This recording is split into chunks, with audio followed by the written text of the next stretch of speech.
భరద్వాజ గారు, ముఖ్యంగా ఒక సినిమా డైరెక్టర్ తనకు తాను చెప్పుతో కొట్టుకున్నారు. అసలు ఏం జరిగింది?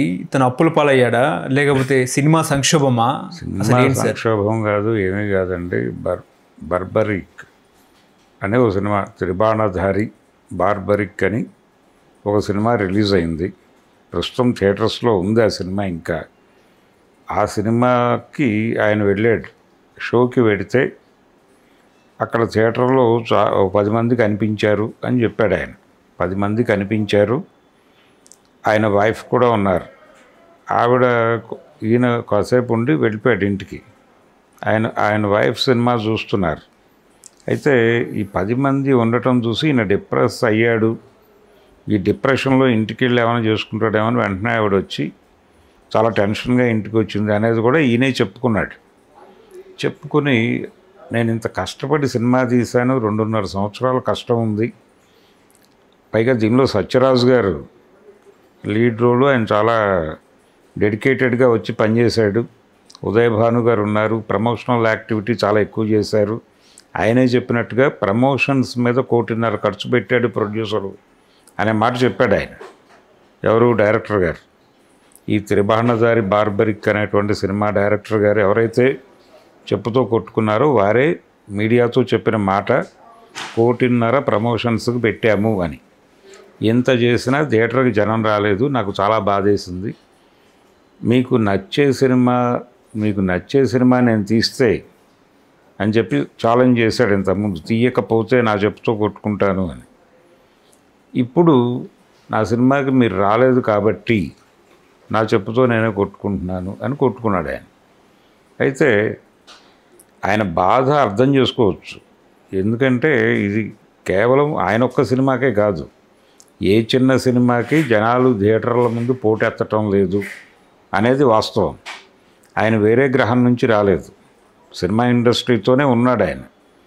కరోనా తర్వాత థియేటర్లకి ఏ సినిమా రిలీజ్ అయినా 10 మంది 15 మంది కంటే జనాలు ఉండటం లేదు, ఏ షోకైనా సరే. ఈ మధ్య విజయవాడలో అన్నపూర్ణ శకుంతల అని 2 థియేటర్లు పగలగొట్టేశారు.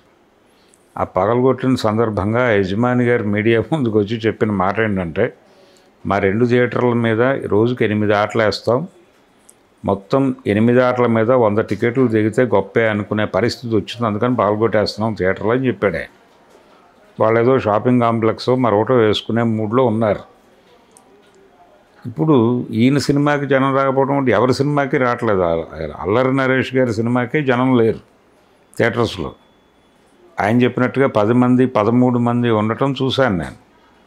అల్లరి నరేష్ కొంత ఇమేజ్ ఉన్నటువంటి ఆర్టిస్టు, కొంత ఫ్యాన్ ఫాలోయింగ్ లాంటిది ఉందని ఆయన అనుకునేటువంటి హీరో.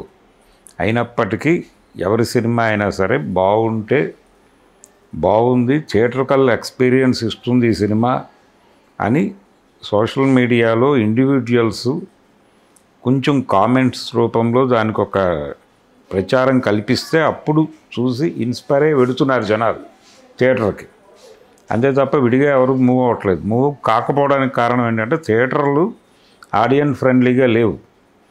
ఎందుకంటే సింగిల్ స్క్రీన్స్ తగ్గిపోయినాయి, మల్టీప్లెక్స్లు పెరిగిపోయినాయి. మల్టీప్లెక్స్లో టికెట్ రేటు తక్కువే ఉంటుంది.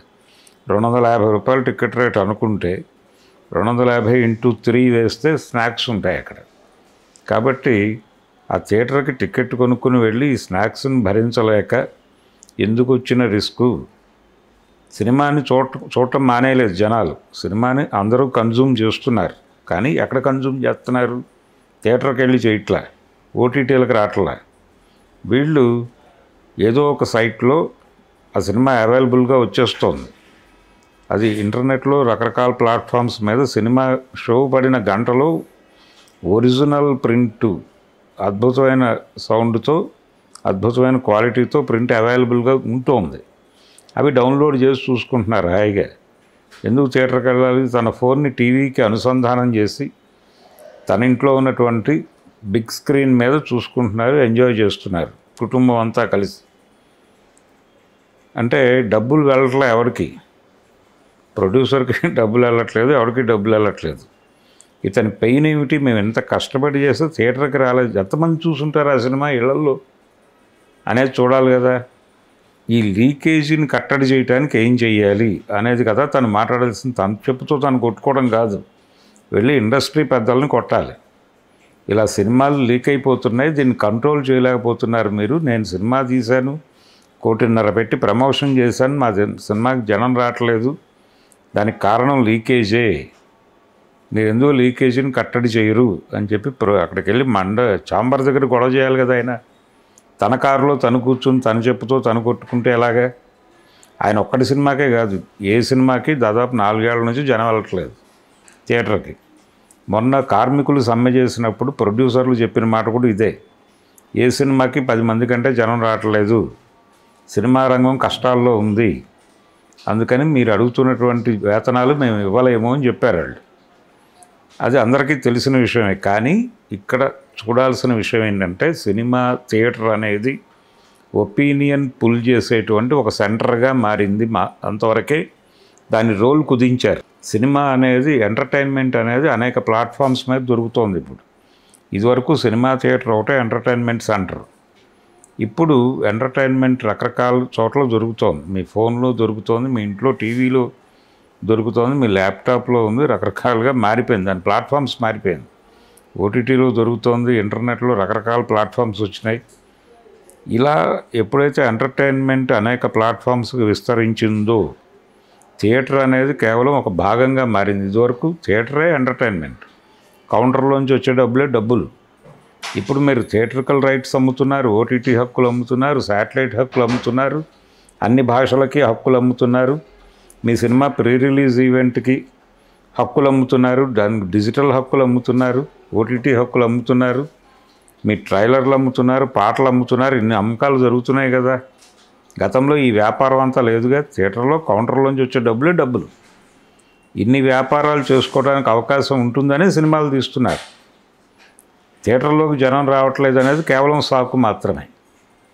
ఈ లీకేజీ కట్టడి చేస్తే ఈ హక్కులు కూడా ఎక్కువ రేట్లకు అమ్ముకుంటారు. ఇప్పుడు థియేటర్ అనేది ఏం జరిగింది, ఒపీనియన్ని పుల్ చేసేటువంటి ఒక సెంటర్ మాత్రమే. ఆ థియేటర్లోకి వచ్చిన 10-15 మంది పాజిటివ్గా మాట్లాడితే, అలాగే 4-5 పత్రికల్లోనూ ఛానల్స్లోనూ పాజిటివ్ రివ్యూస్ వస్తే, వీటిని చూపించి ఓటీటీ వాళ్ళతో బేరం మాట్లాడుకుంటున్నారు వీళ్ళు. ఈ బేరం సెటిల్ అయితే అప్పుడు వెళ్ళి శాటిలైట్ వాళ్ళతో మాట్లాడుకుంటున్నారు, అప్ కంట్రీ శాటిలైట్లతో కూడా మాట్లాడుకుంటున్నారు. ఇన్ని వ్యాపారాలు నడుస్తున్నాయి. ఈ వ్యాపారాలన్నిటికీ పునాది థియేటరే. మళ్ళీ ఆ థియేటర్లో పాజిటివ్ ఒపీనియన్ వస్తే దీని ఆధారంగా ఇతర వ్యాపారాలు జరుగుతున్నాయి. ఇది అందరికీ తెలిసిన విషయమే. ఆయన ఎందుకు అంత డిప్రెస్ అయిపోయాడు, జనాలకు విపరీతంగా అంటే ఇంకో మాట అన్నాడు ఆయన, మలయాళం సినిమాలకు జనాలు వస్తున్నారు, తెలుగు సినిమాలకు రావడం లేదు అన్నాడు. మలయాళం సినిమాలు జనాలకు నచ్చాయి కాబట్టి వస్తున్నారు, నచ్చకపోతే మలయాళం సినిమా కూడా చూడరు కదా. ఎందుకు చూస్తున్నారు? ఇప్పుడు నిన్న కొత్త లోక అనే సినిమా రిలీజ్ అయింది. ఆ సినిమాకి జనం ఉన్నారు విపరీతంగా, అన్ని థియేటర్లలోనూ ఫుల్స్ కనిపిస్తోంది. అది ఎందుకు చూస్తున్నారంటే,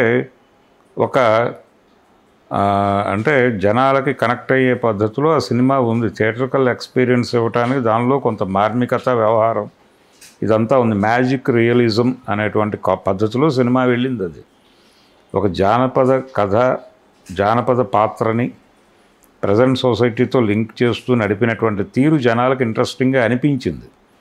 అట్లా ఇంట్రెస్టింగ్గా అనిపిస్తే థియేటర్కి వెళ్తున్నారు జనాలు. థియేటర్ అనేది మోర్ ఎక్స్పెన్సివ్గా మారింది, ఆడియన్స్ ఫ్రెండ్లీగా లేదు అది. గతంలో 10 రూపాయలు ఉంటే సరదాగా వెళ్ళి థియేటర్లో కూర్చునేవాళ్ళు.